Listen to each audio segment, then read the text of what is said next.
Parti pour le prix d'Ispahan. Cyrus Desaigles a pris le meilleur départ et s'installe tout de suite en tête devant Olympic Glory qui est dans son dos, alors qu'Anodin numéro 4 est en 3e position à l'extérieur de frère de Goldikova, accompagné à son extérieur par le numéro 3 Neatico, c'est la casaque blanc et rouge. On retrouve également Poliana qui vient pour l'instant en avant-dernière position, galopant encore avec le numéro 6 Matorio qui est pour l'instant en dernière position d'une course qui est toujours emmenée par le champion Cyrus Desaigles qui a le meilleur. Anodin venant maintenant à demi-longueur à son extérieur avec Olympic Glory et Frankie Lettori qui est dans le dos maintenant de Cyrus. En 4e position à l'extérieur, le numéro 3 c'est Neatico, à la corde toujours le 5 Poliana et en dernière position le numéro 6 Matorio. La descente de la grande piste avec Cyrus Desaigles qui a l'avantage désormais devant Anodin qui est dans son dos, alors qu'Olympic Glory se retrouve en 3e position à la corde. Le 3 Neatico est en 4e position devant le 5 Poliana avec le numéro 6 Matorio qui est toujours en dernière position. Cyrus Desaigles a l'avantage, une longueur d'avance maintenant devant Anodin qui est toujours 2e à la corde, toujours Olympic Glory, casaque grise. En 4e position le 3 c'est Neatico, en 5e position à la corde Poliana qui vient avec une autre pouliche, le numéro 6 Matorio qui avec Fabrice Véron est en dernière position.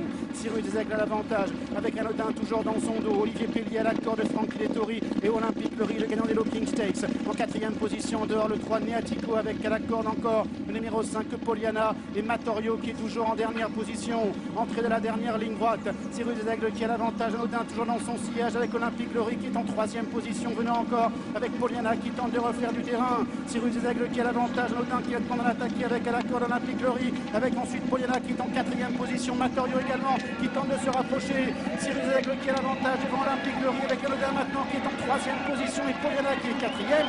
Cyrus Desaigles qui repart au plus belle encore. Cyrus Desaigles qui s'impose dans le 5e groupe 1 de sa carrière. 2e place pour Anodin, la 3e pour Poliana, la 4e pour Olympic Glory.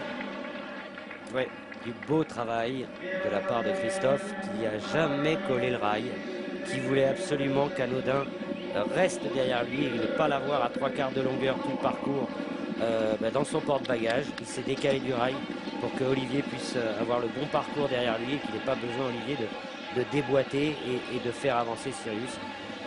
Et on a la confirmation qu'Olympic Glory Fait pas Longchamp. ne fait pas Longchamp. Et la victoire pour Cyrus, 1,60 €. 2e place pour le numéro 4, Anodin qui court très bien à 12 contre 1. 3e place pour le 5, Poliana qui, comme Cyrus, est vraiment dans son jardin sur l'hippodrome de Longchamp. Elle faisait une rentrée, elle court très bien, même si elle ne pourra jamais inquiéter le champion de Corinne Barande-Barbe qui triomphe ici de bout en bout. Il signe sa 12e victoire en 17 sorties sur l'hippodrome de Longchamp. Oui, Poliana qui fait une très belle rentrée aussi. C'est bien. Ouais, c'est bien, c'est propre. Olympic Glory qui rentre dans le rang. On a vu Francky Lettori qui a toujours monté son cheval tout près de Cyrus. Et puis qui galope mal dans la descente, Ouais. c'est pas un cheval qui ne fait pas la descente. C'est pas la descente. Francky Lettori l'avait déjà dit, Richard Hughes également.